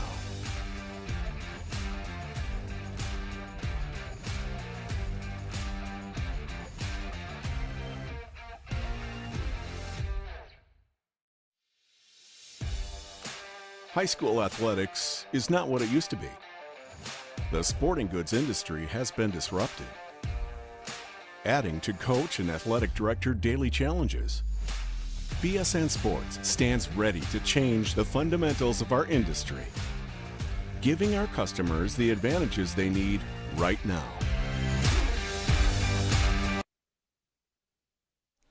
And welcome back inside Delaware Live Sports. Nick Allison-Dree now joined by Jason Winchell. The coach, Bill Harmon, having to take off here early in the evening. And welcome in Jason Winchell. Jason, you've been producing here so far in this one. We've had a great game, a big spot as Chase Fleming able to get out of a jam there in the top of the 6th inning. And now we got Anthony Hitchens coming around to lead things off top of the order for Appoquinimink, who hold a 6-3 lead. Yeah, great job there by Fleming. Nick, bases loaded, 1 out. He gets out of the inning, not allowing any runs, which is huge. You know, because Sallies has fought back in this game. They were down 4-0 and struggled. Yeah, they fought back. You mentioned it, a 2-run home run from Aiden Teshi, an RBI single earlier in the ball game from Buffon that scored John Dunyan. I believe Sheridan is the new pitcher for Sallies, and I believe he pitched against Sussex Tech the other day. He was I believe he's a freshman. But on that pitch, it looked like he was hobbled a little bit. Hopefully he's okay. Yeah, you said it. Again, he one pitch, again, in relief of Zarnecki. Is the freshman, as Jason alluded to, Corey Sheridan, and that was his first pitch. You know, if, like Bill was saying, you don't, the Sallies, you don't normally see freshmen or sophomores, and to be a freshman pitcher. And he did, I know he gave up, he struggled a little bit. He ran out of gas in the 6th inning. But for a freshman, he really pitches well and lets his he's not going to be overpowering Nick, but he lets his fielders do the work, and that's what you like to see. His issues the other night, he was struggling with his command, especially in that 6th inning. Yeah, he'll be a great pitcher at Sallies for the next couple years, so you'll be keeping an eye on that name. Corey Sheridan here for Salesianums, the freshman in relief here now of Zarnecki here in the bottom of the 6th inning, and he's going to start with the top of the order for the Jaguars. That's a tough spot to come into. Yeah, that's Hunter Hitchens, already a few hits today for number 1 in black. And again, Appo leading 6-3. It was 4-3. Appo able to add 2 more after Sallies had their inning to keep it at 3 runs. Hitchens fouls this one back up behind the home bleachers. And, his job is to keep this a 3-run game. Correct. Hopefully his bats, we saw, a couple innings, Sallies was struggling offensively, but they have 6 hits now and 3 runs, so. Hitchens gets a piece of that one out into right field, but positioned right out there ready for it was number 14, Connor Campbell, leadoff man, able to make the play for out number 1 here in the bottom of the 6th inning. Yeah, good job there by Campbell. Read that off the bat and was able to make the play. Well, Jay, if you were looking forward to seeing Luka Doncic tonight, you will be unable to do so. He has been ruled out of Game 3 for the Mavericks. Speaking of Game 3s, Nick, how about that MVP of the league, Joel Embiid? How do we not talk about it yet, Jason, up to this point? What a performance. His first ever career game winner, I think he was 0 for 11. I'm with you. I think that is definitely true. And again, got interesting down the stretch before Doc called that timeout. He was dribbling out to half court, looked like nothing was there, timeout, and then able to capitalize there as Sheridan fires this one inside for a ball. And that's going to bring up Evan Bolden, the dangerous 3-hole hitter for Appo here, up 6-3. But you mentioned it, 3 more playoff games tonight. Sixers going to try to wrap this thing up in 4 and hopefully get ready for Miami. Yeah, the sooner you can wrap up that series. We all thought possibly a 7-game, 6-game, 7-game series. If you could wrap it up in 4, get some rest before Miami, that'd be good. Bolden hits this one hard right at Dunyan. He's fast, going to have to make the throw, and he did. Got him just in time on the throw from Dunyan at shortstop, and he's been active here tonight, one of the better fielders in the state this year. They've been making him work here on the road today. Nick, and of course we had the show last night. I want to thank both Appo and Baseball and the Appo softball team came on. It was really 2 great interviews, and right down the road here at the Buffalo Wild Wings in Middletown. This one hit hard into right field once again. Campbell will settle underneath of it for out number 3. That one was hit by the cleanup man, Chad Lawrence, who already had a few hits there today. Sheridan comes in, does the job he needed to do. We're going to the 7th inning. See if Appo can try to close it out here at home. They're looking to remain undefeated and the top team in the state. Appo on top of Sally, 6-3. We'll be right back with the 7th here on Delaware Live Sports. Have been enjoying Grain Craft Bar and Kitchen since 2015 for award-winning food, great drink selection, and live music. Now it's your turn. Bring your friends and family to our locations in Newark, Kennett Square, and our waterfront locations on the C&D Canal and in Lewis. Even your dogs are welcome on our heated patios. Enjoy lunch, dinner, or a weekend brunch that Elle Magazine said was one of the 50 best in the country, and find out for yourself what keeps people coming back to Grain. Not a regular? Stop in and we'll make you one. Regulars have been enjoying Grain Craft Bar and Kitchen since 2015 for award-winning food, great drink selection, and live music. Now it's your turn. Bring your friends and family to our locations in Newark, Kennett Square, and our waterfront locations on the C&D Canal and in Lewis. Even your dogs are welcome on our heated patios. Enjoy lunch, dinner, or a weekend brunch that Elle Magazine said was one of the 50 best in the country, and find out for yourself what keeps people coming back to Grain. Not a regular? Stop in and we'll make you one. Regulars have been enjoying Grain Craft Bar and Kitchen since 2015 for award-winning food, great drink selection, and live music. Now it's your turn. Bring your friends and family to our locations in Newark, Kennett Square, and our waterfront locations on the C&D Canal and in Lewis. Even your dogs are welcome on our heated patios. Enjoy lunch, dinner, or a weekend brunch that Elle Magazine said was one of the 50 best in the country. Back inside Delaware Live Sports, Nick Alessandrini, Jason Winchell in relief himself here today. He's been starting at the producer position, now going to come in relief here on the air. And Jason, a great game here this evening at Appoquinimink High School. Appo jumped out to an early lead. Sally's got right back in it, 4-0, became 4-3. Appo adds 2 more, and that's where we are, 6-3. As Chase Fleming in relief of Aiden Deacons, who was looking to get the win. Fleming looking to shut this thing down here as Aiden Teshi going to lead things off. Jason, he smoked one over that left field fence his last time up. Yeah, I believe he's getting his first start here today. And what a way to what a way to start your first game. I hit a bomb. And that bat going to be foul down the third baseline for Aiden Teshi. Yeah, it's going to be in Coach Godfrey's mind, right? He'll maybe be back in that starting lineup. You never know. But that one was smoked. Talk about the week for Sally's, right? They had Newark Charter yesterday in a game that was made up from Tuesday's rain. You get Appo today, and then that number 8 ranked Middletown Cavaliers come calling on Saturday. They go to Salesianum. So that's why, it was important, I think, for Sheridan to limit his pitches in relief there, because now he'd be eligible to pitch again on Saturday if they need him. One thing about Sally's this year, they have a lot of arms. And that's going to be strike 3 looking to Teshi. Chase Fleming off to a hot start here in the top of the 7th inning. So that is, I believe, going to bring up the top of the order. Yeah, I believe that brings back up Campbell, who's, a game against Sussex Tech, they couldn't get him out. And here he's 0 for 3. So it just shows you how important it is to the job Appo has done with the top of the order. And you look at Campbell, that's a smart baseball player there, Nick. Yeah, it was. That ball's inside. I'm pretending like it's hit me. And try and sell it, Pointed to the foot, You're down 4 runs. You need base runners. Yes, you do. That's the name of the game. A home run for him is not going to, so he's trying to get on base any way he can. And 1-0 to Campbell as Fleming able to fire that one in there. Evens things up here at 1-1 to the leadoff man, Connor Campbell. So, Nick, we're back. Goldie Beacom this weekend. Softball on Saturday, baseball on Sunday. Well, I'm hoping to then hopefully be there on Sunday. I have to double check, and I got a busy Saturday this week, but yeah, I'm hoping to get there. As I believe Goldie wrapping it up soon for those home games. So The softball's got 2 doubleheaders this Saturday and next Saturday, and baseball plays Sunday against Sciences. Nick in a 9. That's hard hit, Jay, out to center field. That's going to get down and roll to the fence. Back goes Erwin Parrish, Campbell who removed the hat, and he's flying around second. They may send him around third. They'll hold him as Bolden went out there to catch the relay. A triple with 1 down here in the 7th inning for Connor Campbell.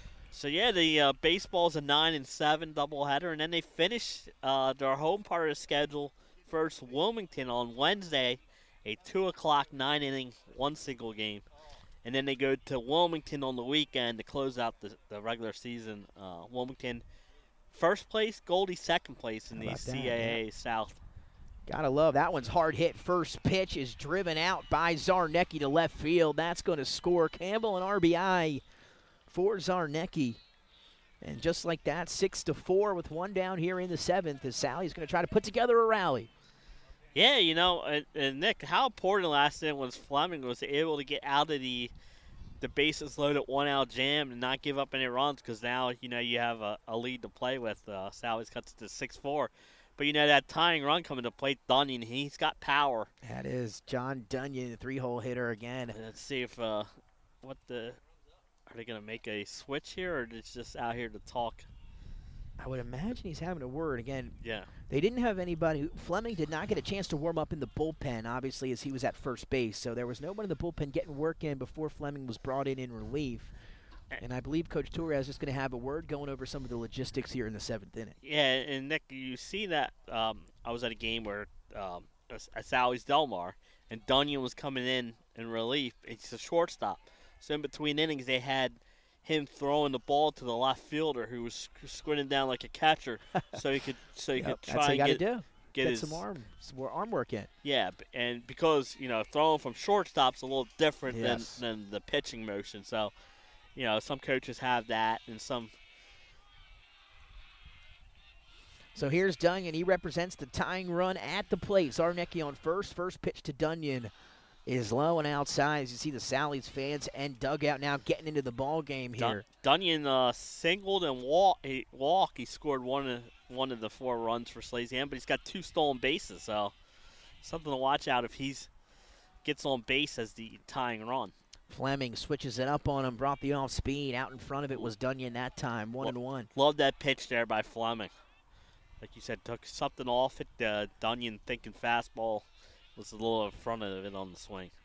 Here's the 1-1. Dunyan fouls it off. Now 2 strikes. I was hoping that got the 3-0-1. I'll tell you, it is an interesting year here at Appoquinimink. And you see the Middletown Cavaliers in attendance here today, getting ready, scouting a little bit. Yeah, they get Sally's on Saturday, and I'm sure they got Appo somewhere in the season. Zarnecki takes off. The fire to second is not in time. You see Evan Bolden maybe wanting to have a word. He's maybe didn't want him to throw it down, or something going on there as he was looking, I don't know if he was talking to Fleming or Undi behind the plate. Either way, into scoring position, it goes Zarnecki. Dunyan still representing the tying run here. He's battling with 2 strikes. Fleming will step off. Yeah, and really, that run at second base right now doesn't mean anything with the 2-run lead. So, I think Fleming should concentrate on getting Dunyan out. Like you said, he's got 2 strikes on him, 2-2. But you do not want to try not to put that tying run on base if you can. Yeah, for sure. Again, it's been a great battle here at Appoquinimink High School. Appo jumped out early. Sally's able to battle back. Appo adding a few more. And now here we are with Sally's once again in the 7th. We saw them trying to do some damage at Frawley on Saturday against Sussex Tech late in the ballgame. See if they can do it here. Fleming got him out in front of it. A beautiful pitch and a huge strikeout there for the Jaguars and Chase Fleming. And we mentioned Sally's gets Middletown. Appo is traveling down to number 3 ranked Sussex Central on Saturday. So wow, that's going to be a good one. These matchups this week have been so important. Conrad DMA, another top 5 matchup going on as we speak. So, this is a big week of baseball. A lot of schools are off on spring break and playing their toughest competition to date. So, some big games. Tying run at the plate. That is now Deuce Residlo, the cleanup man, who will step in. Oh, it's 1-1 now. Also, St. Mark's is at Conrad on Sunday. So 2 down here in the 7th inning. Tying run is Residlo at the plate as he lets that one go up high. So 2-1 the count here to Deuce Residlo, and a big plate appearance for the cleanup man for Salesianum. Appo leading 6-4 here in the 7th inning.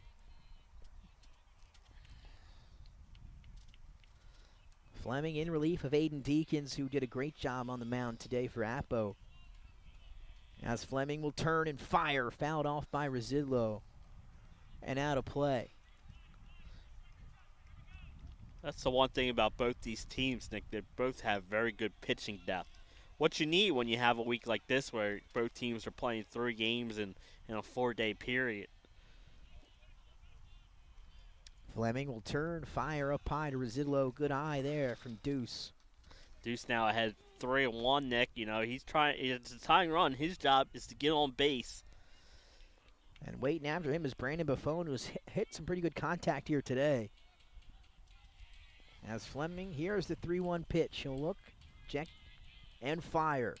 Hit in the air, high to center field. Owen Parrish trying to settle under it, and he will make the catch And the Jaguars remain undefeated. They pick up the win over Salesianum, 6-4 here at home. Yeah, great job there by Fleming. 3-1. He did not want to put that tying run on the base, threw something over the plate, let him hit it, let his fielders make the play. They did, and great win here for Appoquinimink. They were up 4-0. Nick Salesianum battled back, made it 4-3, but a key 2-run inning for Appo to retake a lead, and they were able to hold on here in the 9th inning. Or seventh inning. Man, me and you were struggling a little Rough bit. day here today as we begin baseball this spring. Again, Sally's dropping 2 out of their last 3. Appo, they remain undefeated with the 6-4 victory here today. Deacons, he gets the win. And Nick, Sally's and Appo, probably 2 of the tougher schedules in the state. Both are going to be up there point-wise, so I'm not worried. I think we'll see, we might see this as a quarterfinal matchup this year. I think baseball, I know Appo right now is the strongest team, but there's a lot of teams sitting there with 0-1 and 2 losses that all can compete with each other. I think like last year was an open tournament. This year a 24-team tournament. But I think all 24 teams could make a statement in the tournament, so it's going to be a fun tournament. It's been an exciting year here in 21-22 in all sports. Fall, winter, and now the spring. Appo, they get the victory here today over Salesianum. For Nick Alessandrini, the coach Bill Harmon, Jason Winchell, Nick Halliday, and Pops, we will see you on Saturday for some Goldie Beacom softball right here on Delaware Live Sports and the CAC.